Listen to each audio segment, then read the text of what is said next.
تو میں عرض کر رہا تھا کہ یہ ان کی کارستانیاں ہیں. ایک ایک دعا کریں گے ہم, دعاؤں کی تاثیر ہے بھائی. صلاح الدین ایوبی, اللہ اکبر سبحان اللہ العظیم, اللہ اکبر. خریبت خیبر, انشاءاللہ خیبر کے پجاری, خیبر میں رہنے والے یہودی, ان کی نسلیں تباہ ہو رہی ہیں, ہوتی رہیں گی انشاءاللہ. ان کا اکنامک سسٹم ختم ہو رہا ہے, ان کی معیشت کا پہیہ بیٹھا ہوا ہے, باہر سے آ نہیں رہے, تاجر حضرات ان کے ملک کے اندر یہاں سے بھاگ رہے ہیں, یہودی تنگ ہیں, بینکروں میں گھسے ہوئے ہیں, ان کا نظام تباہ ہے. اور جتنا بھی امریکہ ان پر خرچ کرے, ڈالروں کی برسات کرے, اللہ کی قسم سورہ انفال کی آیت سن لیجئے, اللہ نے فرمایا پوری دنیا اکٹھی ہو جائے اسرائیل کی حمایت میں, خدا کی قسم حماس کو کوئی پرواہ نہیں ہے. کیوں؟ میرے اللہ نے قرآن میں فرمایا ان الذين كفروا ينفقون اموالهم ليصدوا عن سبيل الله فسينفقونها ثم تكون عليهم حسرة ثم يحشرون. وہ لوگ جنہوں نے کفر اختیار کیا اور پھر یہ اپنا پیسہ لگاتے ہیں تاکہ اللہ کے راستے سے لوگوں کو روک دیں, ان قریب یہ پیسہ خرچ کریں گے, لیکن ان کا یہ پیسہ خرچ کرنا ان کی حسرت کا ذریعہ بنے گا. جس کو میں آسان انداز سے سمجھاؤں, ان کا یہ پیسہ خرچ کرنا ان کو لے ڈوبے گا, کوئی فائدہ نہیں ہوگا. اللہ فرما رہے ہیں جتنا خرچ کریں کفر کے پرچار کرنے میں, یہی پیسہ ان کو تباہ و برباد کرے گا. ثم تكون عليهم حسرة ثم يحشرون. یہ اللہ کے سامنے اکٹھے ہوں گے, اللہ کے پاس ان کو پیش کیا جائے گا, اکٹھا کیا جائے گا, اللہ ان سے وہاں حساب لیں گے. صلاح الدین ایوبی رحمۃ اللہ علیہ کی بات آئی. بیت المقدس فتح ہو چکا ہے, 584 ہجری کا واقعہ ہے یہ تقریباً, لیکن ساحل روم سے فوجیں آ رہی ہیں, بڑا لشکر آ رہا ہے, پورا یورپ آ رہا ہے. آج ہمارے نوجوانوں کو پیپسی نہ پیو, 1000 دفعہ اپنا منہ بناتا ہے. دکاندار کہتے ہیں کہاں سے کمائیں گے, اسے خدا کی رازقیت پر اعتماد نہیں ہے. دو پھر کل کوئی فلسطینی بچہ جب تمہارے خلاف پیش ہوگا, اب تک تو ہمارے علم میں نہیں تھا, اس کی اللہ سے ہم معافی مانگتے, اب تو پتہ چل گیا ہے, تو کل کو پھر فلسطینی بچہ جب اپنی کٹی ہوئی گردن پیش کرے گا اور جسم سے رستا ہوا خون پیش کرے گا, پھر جواب دینا آپ اس کو. اپنی خواہشات اتنا پھیلا دیا خواہشات کو, اب خواہشات کے ہاتھوں اتنے مجبور ہو گئے ہیں کہ اب ہم اپنی خواہشات کے غلام بن چکے ہیں. پھر دلائل دیتے ہیں کہ کیا کریں بھائی, ارے بھائی ہمت تو کریں.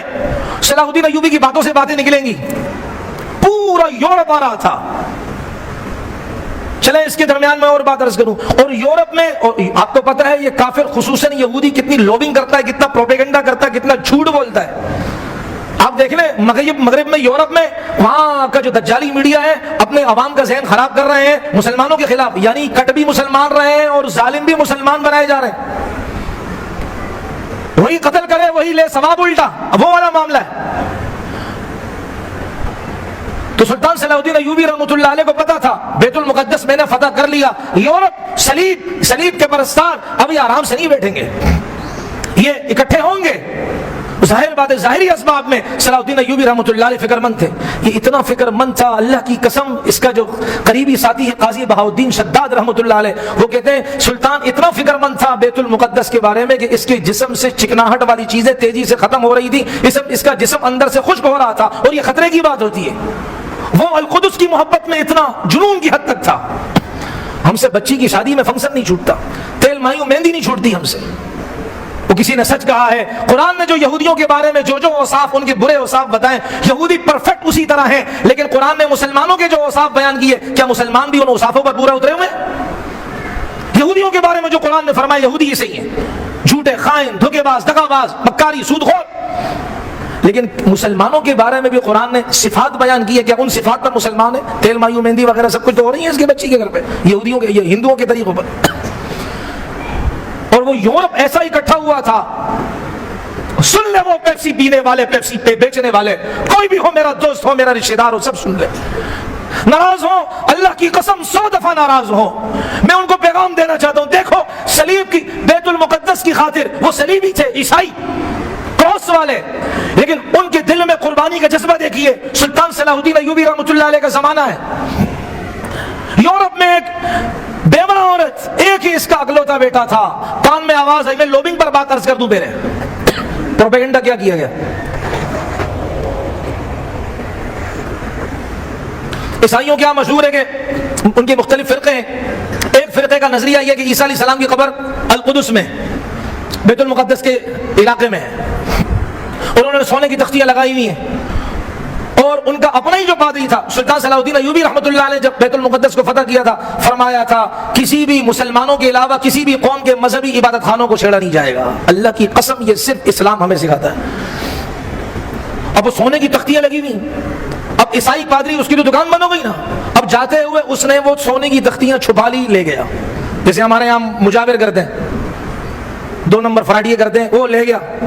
اور یورپ جب پہنچے، وہ بتایا نہیں اس نے پھر کہا کہ مسلمانوں نے ظلم کیا ہے، مسیح علیہ السلام کی قبر کی بے اکرامی کی ہے، یہاں تک کہ اس وقت کے جو آرٹسٹ تھے، تصویر بنانے والے، انہوں نے بھی اپنے فن کو اس میں استعمال کیا، جیسے ہمارا جھوٹا اینکر اپنے فن کو غلط استعمال کرتا ہے، سچ کو جھوٹ، جھوٹ کو سچ بتاتا ہے۔ انہوں نے تصویر بنانے والوں نے اپنے فن کا استعمال کیسے کیا؟ تصویر بنائی، ایک قبر ہے، قبر پر کے قریب گھوڑا کھڑا ہوا، گھوڑے سے پیشاب نکل رہا ہے تصویر میں، اور وہ پیشاب قبر پر گر رہا ہے۔ کسی نے پوچھا یہ کون ہے؟ کہا بھائی یہ مسیح عیسیٰ علیہ السلام کی قبر ہے، اور یہ مسلمان عرب ہے، اور ان کا گھوڑا دیکھو ہمارے خدا کی قبر پر پیشاب کر رہا ہے۔ کتنا رونے کا مقام ہے، وہ کھلبلی مچ گئی یورپ میں۔ بس یہ 6 ہجری کا واقعہ، صدی کا، سلطان صلاح الدین ایوبی رحمۃ اللہ علیہ کا زمانہ ہے۔ ایسے لوبنگ کی گئی، اور پھر دکھایا گیا کہ ایک آدمی جو ہے نا دوسرے آدمی کو مار رہا ہے، کہا یہ کون ہے؟ کہا یہ ہمارے عیسیٰ علیہ السلام ہے، اور ان کو مارا جا رہا ہے، سر کچلا جا رہا ہے، زخمی کیا جا رہا ہے۔ کہا یہ تلوار اٹھانے والا کون ہے؟ کہا یہ مسلمانوں کا نبی محمد ہے صلی اللہ علیہ وسلم۔ وہ تو آگ لگ گئی ان کو، چلو بھائی یروشلم کو بچاؤ، القدس کو بچاؤ، چلو بھائی نکلو، جوک در جوک نکلے، اتنے تیار ہو گئے کہ وہ چلسی موالی بھی تیار ہو گئے، لچے لفنگے بھی، ثانی شرابی بھی تیار ہو گئے، لیکن بادشاہ کو سنبھالنا مشکل ہو گیا، اتنا بڑا مجمع میں لے کے کیسے جاؤں گا؟ یہ لوبنگ اتنی خطرناک تھی، یہاں تک کہ پھر اس نے چھٹائی کی اور اس میں عورتوں کو بھی ڈالا۔